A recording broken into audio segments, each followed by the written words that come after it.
नीलाञ्जनसमाभासं रविपुत्रं यमाग्रजं छायामार्ताण्डसम्भूतं तं नमामि शनैश्चरम्। नीलाञ्जनसमाभासं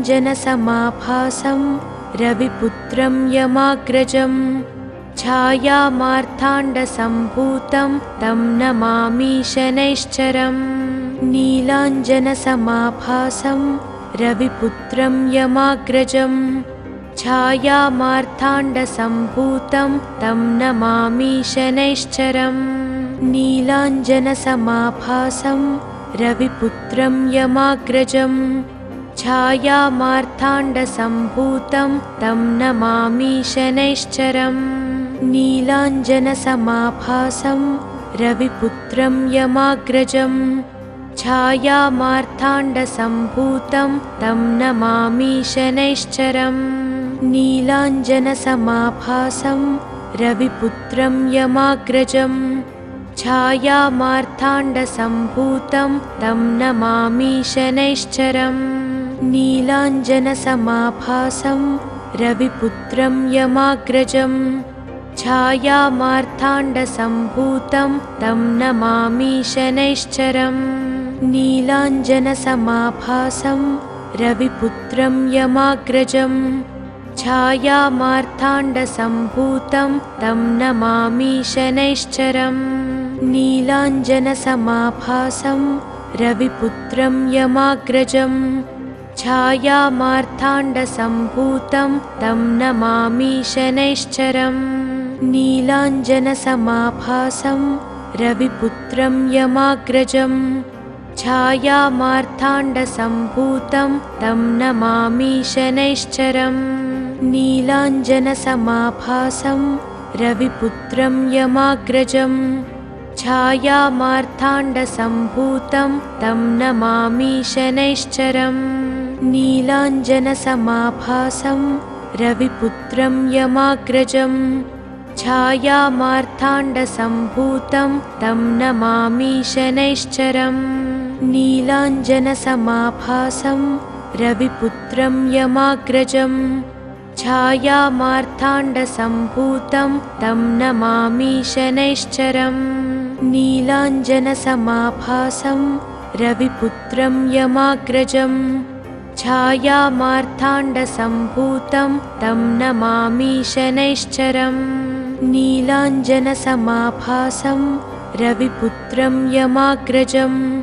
छायामार्ताण्डसम्भूतं तं नमामि शनैश्चरम्। नीलाञ्जनसमाभासं रविपुत्रं यमाग्रजं छायामार्ताण्डसम्भूतं तं नमामि शनैश्चरम्। नीलाञ्जनसमाभासं रविपुत्रं यमाग्रजं छायामार्ताण्डसम्भूतं तं नमामि शनैश्चरम्। नीलाञ्जनसमाभासं रविपुत्रं यमाग्रजं छायामार्ताण्डसम्भूतं तं नमामि शनैश्चरम्। नीलाञ्जनसमाभासं रविपुत्रं यमाग्रजं छायामार्ताण्डसम्भूतं तं नमामि शनैश्चरम्। नीलाञ्जनसमाभासं रविपुत्रं यमाग्रजं छायामार्ताण्डसम्भूतं तं नमामि शनैश्चरम्। नीलाञ्जनसमाभासं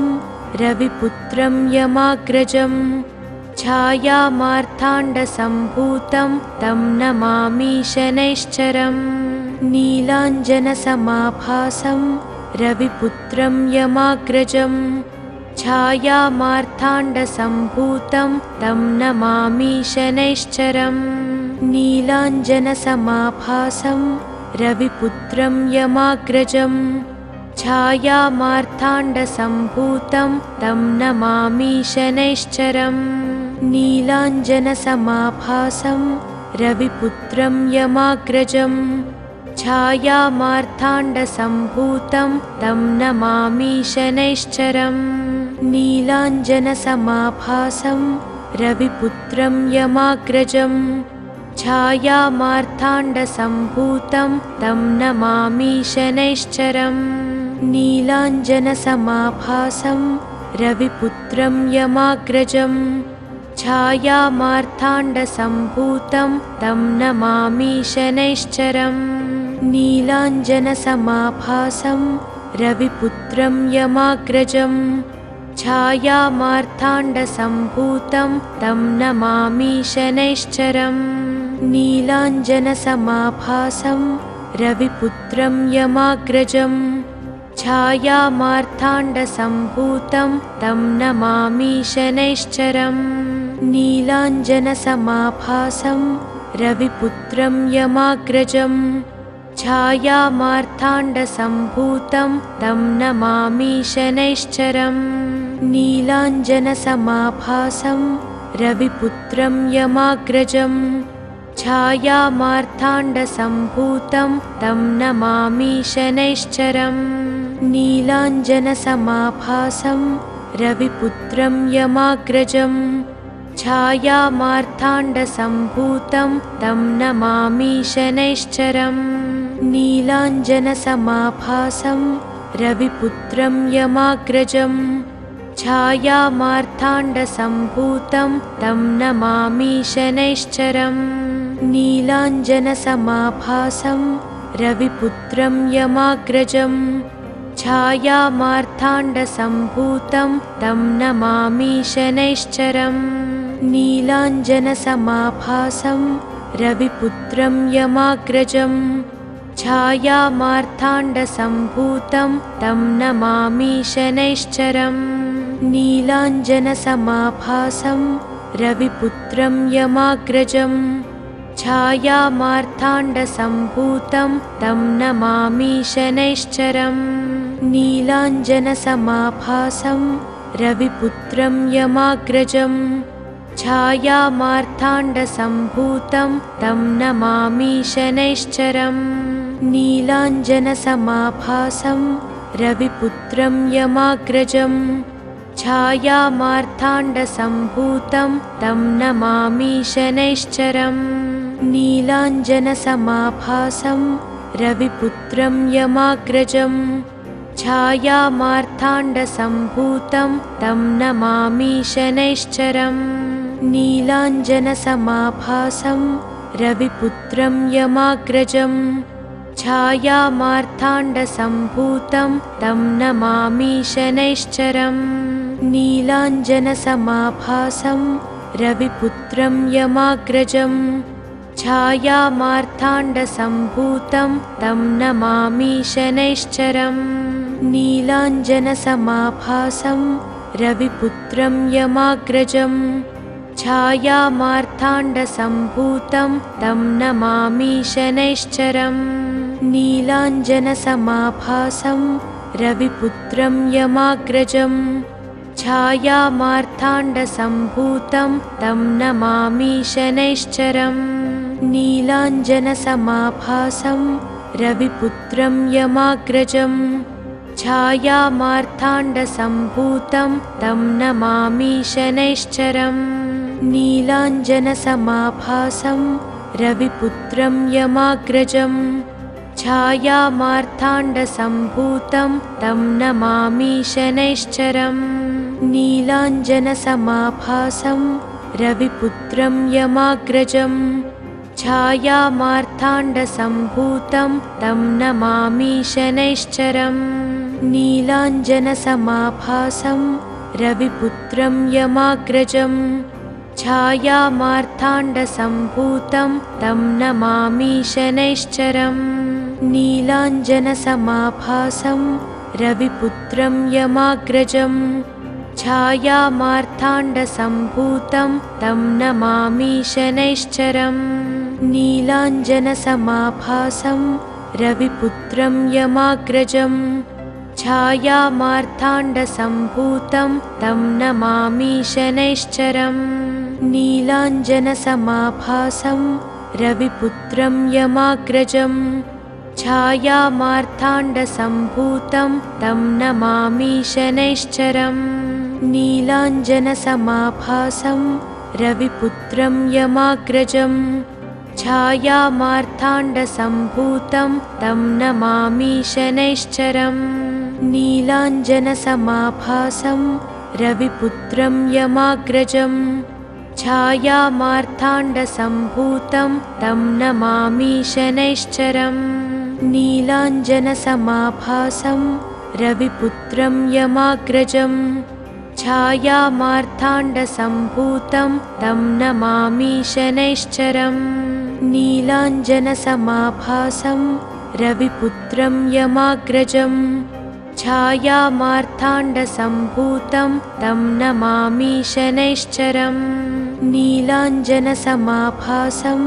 रविपुत्रं यमाग्रजं छायामार्ताण्डसम्भूतं तं नमामि शनैश्चरम् नीलाञ्जनसमाभासं रविपुत्रं यमाग्रजं छायामार्ताण्डसम्भूतं तं नमामि शनैश्चरम् नीलाञ्जनसमाभासं रविपुत्रं यमाग्रजं छायामार्ताण्डसम्भूतं तं नमामि शनैश्चरम् नीलाञ्जनसमाभासं रविपुत्रं यमाग्रजं छायामार्ताण्डसम्भूतं तं नमामि शनैश्चरम् नीलाञ्जनसमाभासं रविपुत्रं यमाग्रजं छायामार्ताण्डसम्भूतं तं नमामि शनैश्चरम्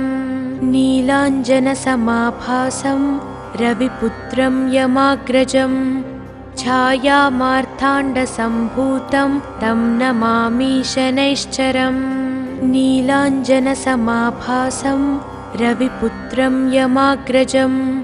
छायामार्ताण्डसम्भूतं तं नमामि शनैश्चरम् नीलाञ्जनसमाभासं रविपुत्रं यमाग्रजं छायामार्ताण्डसम्भूतं तं नमामि शनैश्चरम् नीलाञ्जनसमाभासं रविपुत्रं यमाग्रजं छायामार्ताण्डसम्भूतं तं नमामि शनैश्चरम् नीलाञ्जनसमाभासं रविपुत्रं यमाग्रजं छायामार्ताण्डसम्भूतं तं नमामि शनैश्चरम् नीलाञ्जनसमाभासं रविपुत्रं यमाग्रजं छायामार्ताण्डसम्भूतं तं नमामि शनैश्चरम् नीलाञ्जनसमाभासं रविपुत्रं यमाग्रजं छायामार्ताण्डसम्भूतं तं नमामि शनैश्चरम् नीलाञ्जनसमाभासं रविपुत्रं यमाग्रजं छायामार्ताण्डसम्भूतं तं नमामि शनैश्चरम् नीलाञ्जनसमाभासं रविपुत्रं यमाग्रजं छायामार्ताण्डसम्भूतं तं नमामि शनैश्चरम् नीलाञ्जनसमाभासं रविपुत्रं यमाग्रजं छायामार्ताण्डसम्भूतं तं नमामि शनैश्चरम् नीलाञ्जनसमाभासं रविपुत्रं यमाग्रजं छायामार्ताण्डसम्भूतं तं नमामि शनैश्चरम् नीलाञ्जनसमाभासं रविपुत्रं यमाग्रजं छायामार्ताण्डसम्भूतं तं नमामि शनैश्चरम् नीलाञ्जनसमाभासं रविपुत्रं यमाग्रजं छायामार्ताण्डसम्भूतं तं नमामि शनैश्चरम् नीलाञ्जनसमाभासं रविपुत्रं यमाग्रजं छायामार्ताण्डसम्भूतं तं नमामि शनैश्चरम् नीलाञ्जनसमाभासं रविपुत्रं यमाग्रजं छायामार्ताण्डसम्भूतं तं नमामि शनैश्चरम् नीलाञ्जनसमाभासं रविपुत्रं यमाग्रजं छायामार्ताण्डसम्भूतं तं नमामि शनैश्चरम् नीलाञ्जनसमाभासं रविपुत्रं यमाग्रजं छायामार्ताण्डसम्भूतं तं नमामि शनैश्चरम् नीलाञ्जनसमाभासं रविपुत्रं यमाग्रजं छायामार्ताण्डसम्भूतं तं नमामि शनैश्चरम् नीलाञ्जनसमाभासं रविपुत्रं यमाग्रजं छायामार्ताण्डसम्भूतं तं नमामि शनैश्चरम् नीलाञ्जनसमाभासं रविपुत्रं यमाग्रजं छायामार्ताण्डसम्भूतं तं नमामि शनैश्चरम् नीलाञ्जनसमाभासं रविपुत्रं यमाग्रजं छायामार्ताण्डसम्भूतं तं नमामि शनैश्चरम् नीलाञ्जनसमाभासं रविपुत्रं यमाग्रजं छायामार्ताण्डसम्भूतं तं नमामि शनैश्चरम् नीलाञ्जनसमाभासं रविपुत्रं यमाग्रजं छायामार्ताण्डसम्भूतं तं नमामि शनैश्चरम् नीलाञ्जनसमाभासं रविपुत्रं यमाग्रजं छायामार्ताण्डसम्भूतं तं नमामि शनैश्चरम् नीलाञ्जनसमाभासं रविपुत्रं यमाग्रजं छायामार्ताण्डसम्भूतं तं नमामि शनैश्चरम् नीलाञ्जनसमाभासं रविपुत्रं यमाग्रजं छायामार्ताण्डसम्भूतं तं नमामि शनैश्चरम् नीलाञ्जनसमाभासं रविपुत्रं यमाग्रजं छायामार्ताण्डसम्भूतं तं नमामि शनैश्चरम् नीलाञ्जनसमाभासं रविपुत्रं यमाग्रजं छायामार्ताण्डसम्भूतं तं नमामि शनैश्चरम् नीलाञ्जनसमाभासं रविपुत्रं यमाग्रजं छायामार्ताण्डसम्भूतं तं नमामि शनैश्चरम् नीलाञ्जनसमाभासं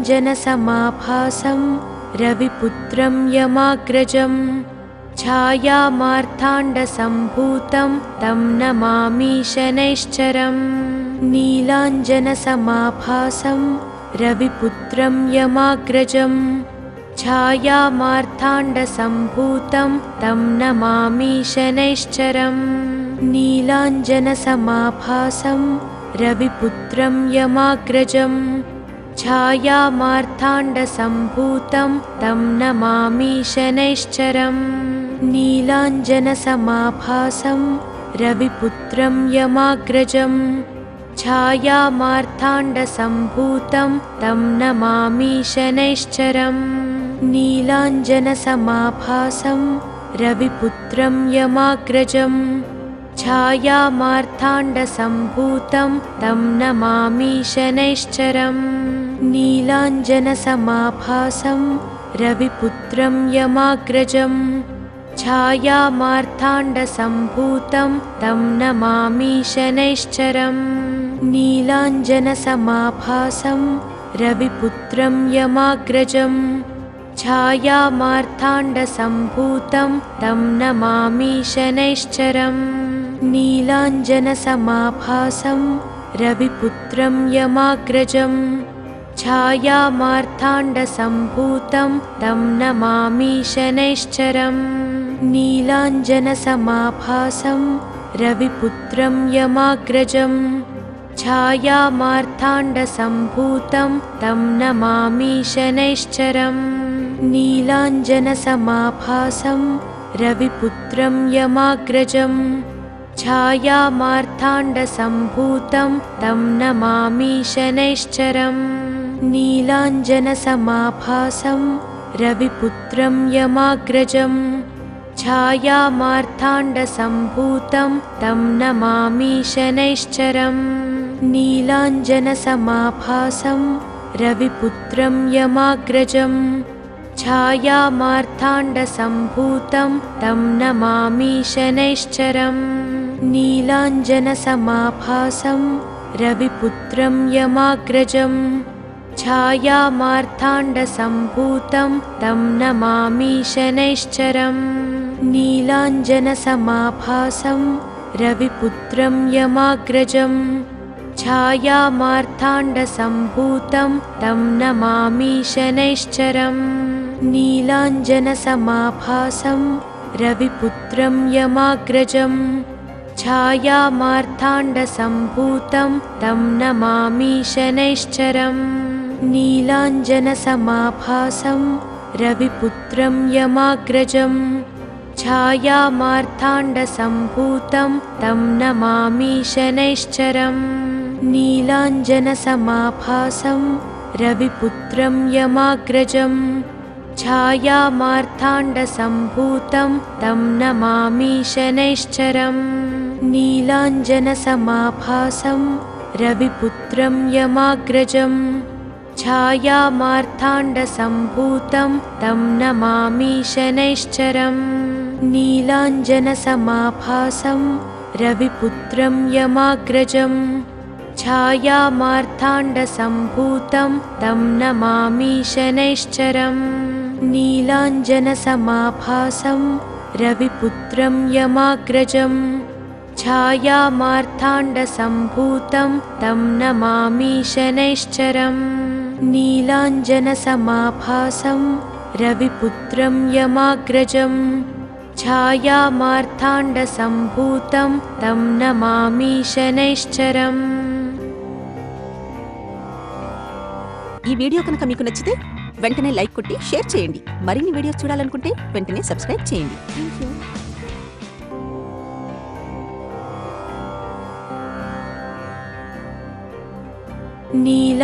नीलाञ्जनसमाभासं रविपुत्रं यमाग्रजं छायामार्ताण्डसम्भूतं तं नमामि शनैश्चरम् नीलाञ्जनसमाभासं रविपुत्रं यमाग्रजं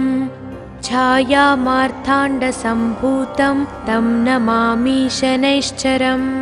नीलाञ्जनसमाभासं रविपुत्रं यमाग्रजं छायामार्ताण्डसम्भूतं तं नमामि शनैश्चरम् नीलाञ्जनसमाभासं रविपुत्रं यमाग्रजं छायामार्ताण्डसम्भूतं तं नमामि शनैश्चरम् नीलाञ्जनसमाभासं रविपुत्रं यमाग्रजं छायामार्ताण्डसम्भूतं तं नमामि शनैश्चरम् नीलाञ्जनसमाभासं रविपुत्रं यमाग्रजं छायामार्ताण्डसम्भूतं तं नमामि शनैश्चरम् नीलाञ्जनसमाभासं रविपुत्रं यमाग्रजं छायामार्ताण्डसम्भूतं तं नमामि शनैश्चरम् नीलाञ्जनसमाभासं रविपुत्रं यमाग्रजं छायामार्ताण्डसम्भूतं तं नमामि शनैश्चरम् नीलाञ्जनसमाभासं रविपुत्रं यमाग्रजं छायामार्ताण्डसम्भूतं तं नमामि शनैश्चरम् नीलाञ्जनसमाभासं रविपुत्रं यमाग्रजं छायामार्ताण्डसम्भूतं तं नमामि शनैश्चरम् नीलाञ्जनसमाभासं रविपुत्रं यमाग्रजं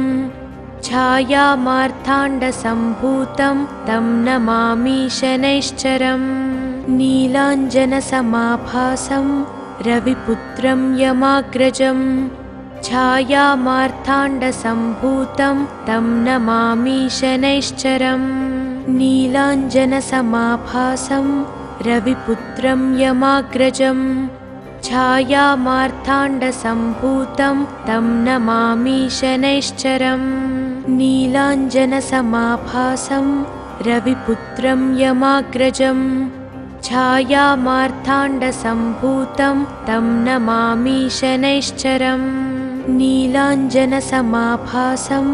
रविपुत्रं यमाग्रजं छायामार्ताण्डसम्भूतं तं नमामि शनैश्चरम् नीलाञ्जनसमाभासं रविपुत्रं यमाग्रजं छायामार्ताण्डसम्भूतं छायामार्ताण्डसम्भूतं तं नमामि शनैश्चरम् नीलाञ्जनसमाभासं रविपुत्रं यमाग्रजं छायामार्ताण्डसम्भूतं तं नमामि शनैश्चरम् नीलाञ्जनसमाभासं रविपुत्रं यमाग्रजं छायामार्ताण्डसम्भूतं तं नमामि शनैश्चरम् नीलाञ्जनसमाभासं रविपुत्रं यमाग्रजं छायामार्ताण्डसम्भूतं तं नमामि शनैश्चरम् नीलाञ्जनसमाभासं रविपुत्रं यमाग्रजं छायामार्ताण्डसम्भूतं तं नमामि शनैश्चरम् नीलाञ्जनसमाभासं रविपुत्रं यमाग्रजं छायामार्ताण्डसम्भूतं तं नमामि शनैश्चरम् नीलाञ्जनसमाभासं रविपुत्रं यमाग्रजं छायामार्ताण्डसम्भूतं तं नमामि शनैश्चरम् नीलाञ्जनसमाभासं रविपुत्रं यमाग्रजं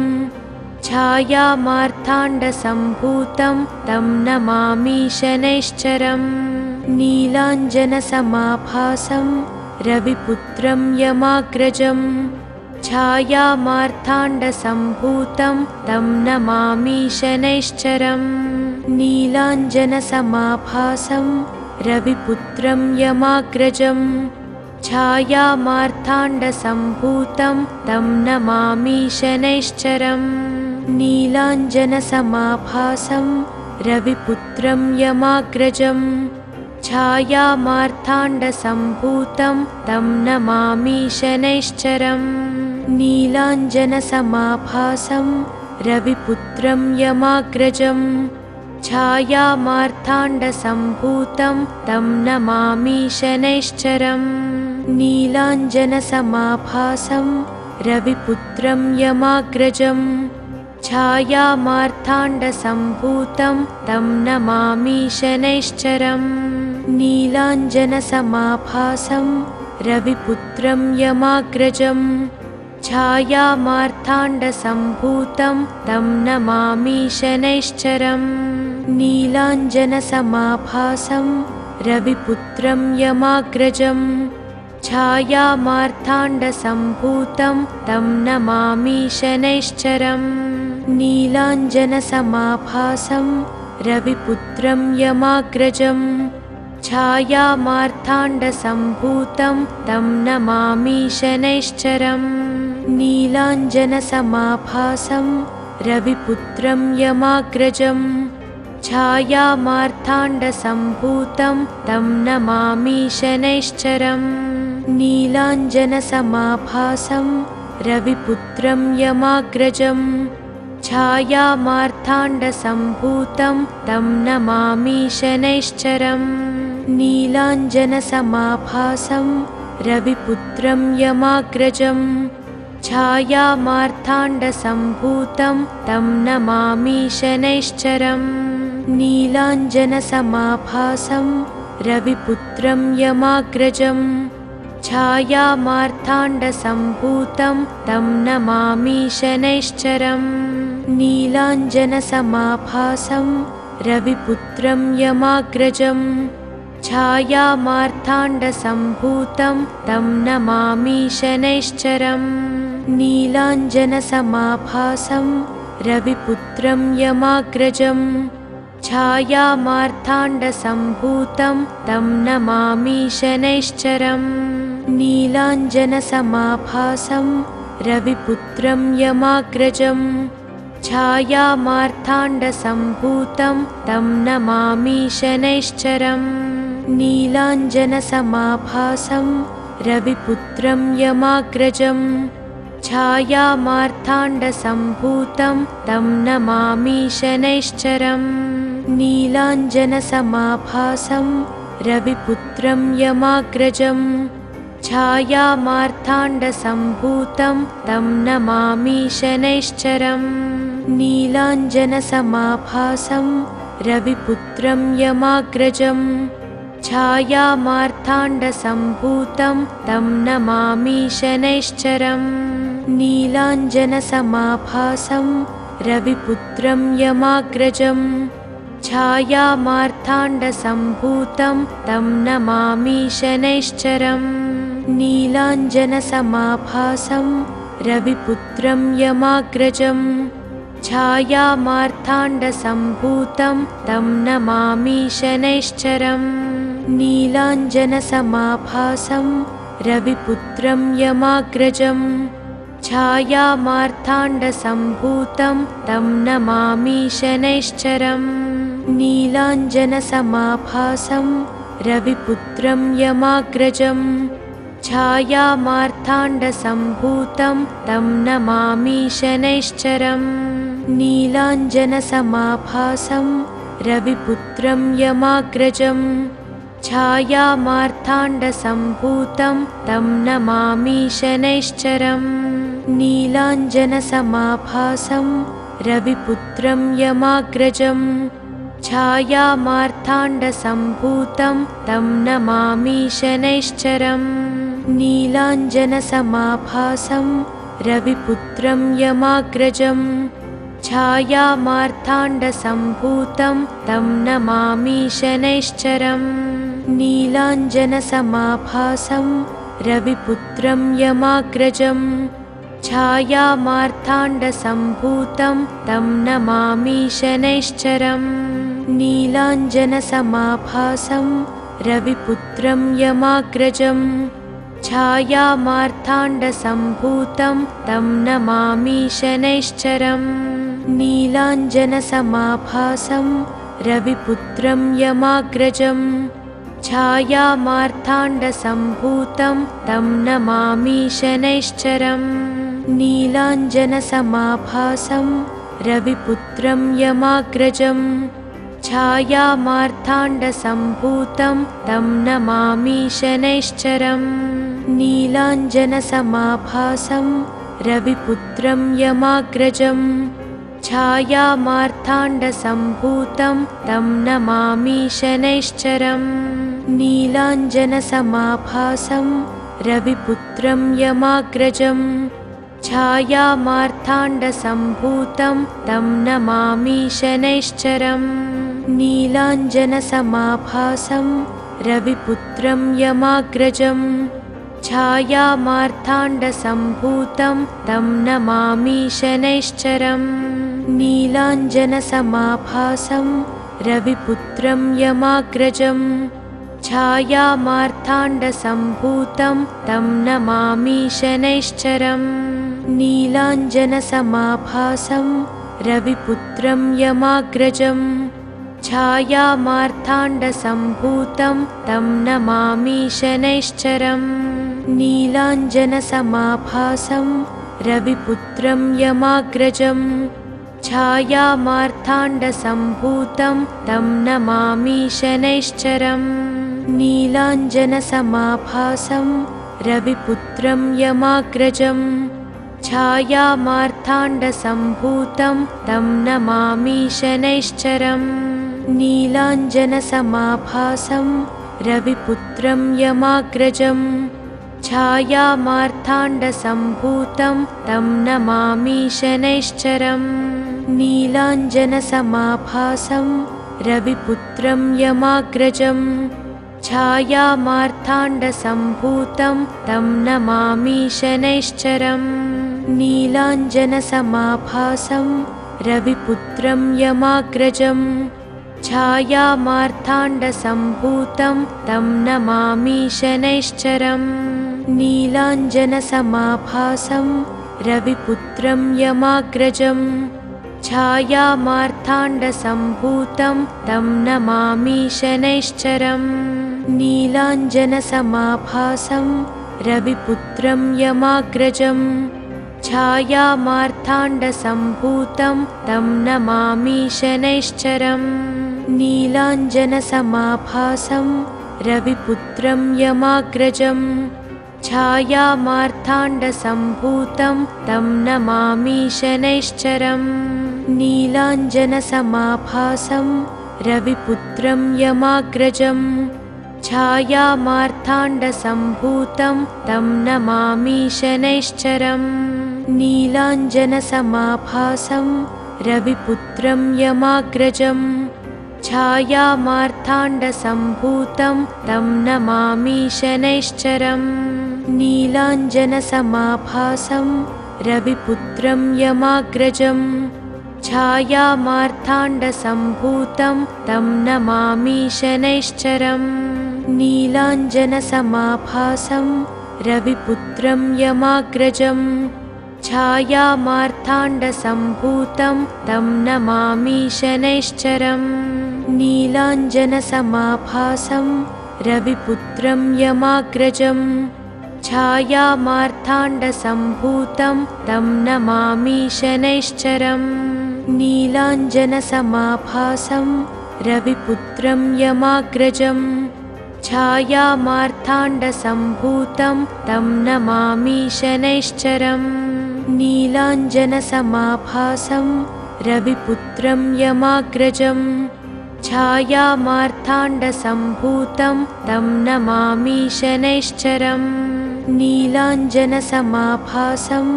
रविपुत्रं यमाग्रजं छायामार्ताण्डसम्भूतं तं नमामि शनैश्चरम् नीलाञ्जनसमाभासं रविपुत्रं यमाग्रजं छायामार्ताण्डसम्भूतं तं नमामि शनैश्चरम् नीलाञ्जनसमाभासं रविपुत्रं यमाग्रजं छायामार्ताण्डसम्भूतं तं नमामि शनैश्चरम् नीलाञ्जनसमाभासं रविपुत्रं यमाग्रजं छायामार्ताण्डसम्भूतं तं नमामि शनैश्चरम् नीलाञ्जनसमाभासं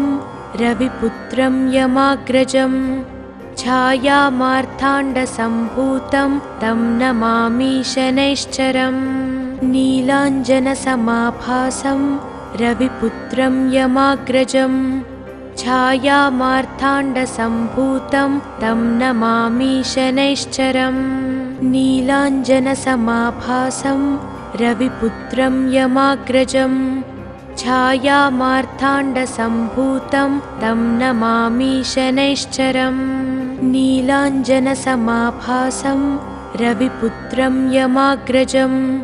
छायामार्ताण्डसम्भूतं तं नमामि शनैश्चरम् नीलाञ्जनसमाभासं रविपुत्रं यमाग्रजं छायामार्ताण्डसम्भूतं तं नमामि शनैश्चरम् नीलाञ्जनसमाभासं रविपुत्रं यमाग्रजं छायामार्ताण्डसम्भूतं तं नमामि शनैश्चरम् नीलाञ्जनसमाभासं रविपुत्रं यमाग्रजं छायामार्ताण्डसम्भूतं तं नमामि शनैश्चरम् नीलाञ्जनसमाभासं रविपुत्रं यमाग्रजं छायामार्ताण्डसम्भूतं तं नमामि शनैश्चरम् नीलाञ्जनसमाभासं रविपुत्रं यमाग्रजं छायामार्ताण्डसम्भूतं तं नमामि शनैश्चरम् नीलाञ्जनसमाभासं रविपुत्रं यमाग्रजं छायामार्ताण्डसम्भूतं तं नमामि शनैश्चरम् नीलाञ्जनसमाभासं रविपुत्रं यमाग्रजं छायामार्ताण्डसम्भूतं तं नमामि शनैश्चरम् नीलाञ्जनसमाभासं रविपुत्रं यमाग्रजं छायामार्ताण्डसम्भूतं तं नमामि शनैश्चरम् नीलाञ्जनसमाभासं रविपुत्रं यमाग्रजं छायामार्ताण्डसम्भूतं तं नमामि शनैश्चरम् नीलाञ्जनसमाभासं रविपुत्रं यमाग्रजं छायामार्ताण्डसम्भूतं तं नमामि शनैश्चरम् नीलाञ्जनसमाभासं रविपुत्रं यमाग्रजं छायामार्ताण्डसम्भूतं तं नमामि शनैश्चरम् नीलाञ्जनसमाभासं रविपुत्रं यमाग्रजम् छायामार्ताण्डसम्भूतं तं नमामि शनैश्चरम् नीलाञ्जनसमाभासं रविपुत्रं यमाग्रजम् छायामार्ताण्डसम्भूतं तं नमामि शनैश्चरम् नीलाञ्जनसमाभासं रविपुत्रं यमाग्रजम् छायामार्ताण्डसम्भूतं तं नमामि शनैश्चरम् नीलाञ्जनसमाभासं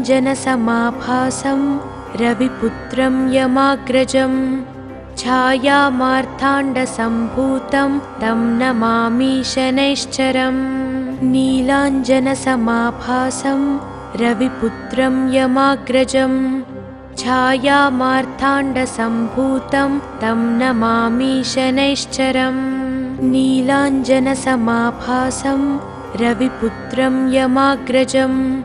छायामार्ताण्डसम्भूतं तं नमामि शनैश्चरम् नीलाञ्जनसमाभासं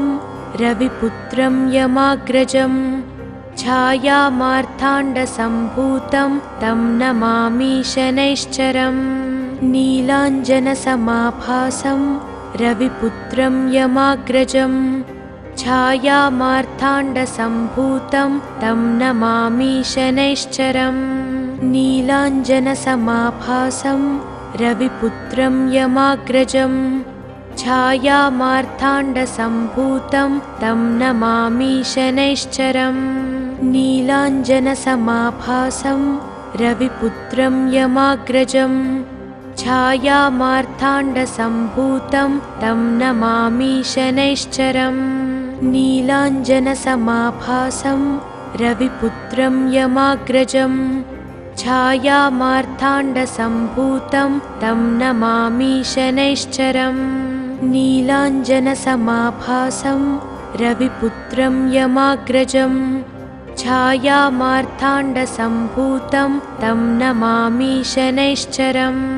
नीलाञ्जनसमाभासं रविपुत्रं यमाग्रजम् छायामार्ताण्डसम्भूतं तं नमामि शनैश्चरम् नीलाञ्जनसमाभासं रविपुत्रं यमाग्रजम् छायामार्ताण्डसम्भूतं तं नमामि शनैश्चरम् नीलाञ्जनसमाभासं